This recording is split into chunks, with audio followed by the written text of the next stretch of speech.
அப்படின்னு போக முடியாத ரீச்சில் இருக்கும்போது இப்போ என்னை தேடி வர அளவுக்கு இருக்காங்க.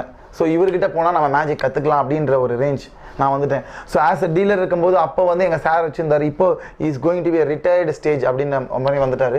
ஸோ இப்போ நான் வந்து இதுக்கப்புறம் என்னோட பார்ட் இதுக்கப்புறம் ஸ்டார்ட் ஆகுது. ஸோ நான் மேஜிக்கில் என்ன பண்ணுவேன், நான் எதுக்கு ஷாப் ஆரம்பிச்சிருக்கேன், என்னோட யூனிக்னஸ் என்னன்னு பார்த்தீங்கன்னா, நான் கற்றுக்கணும்னு நினைக்கும் போது கற்றுத்தரல. ஸோ கற்றுக் கொடுக்கறதுக்கு ஆள் இல்லை. ஸோ இப்போது என்ன மாதிரி யாரெல்லாம் கற்றுக்கணும்னு நினைக்கிறாங்களோ அவங்களுக்கு கற்றுத்தரதுக்கு நான் இருக்கேன்.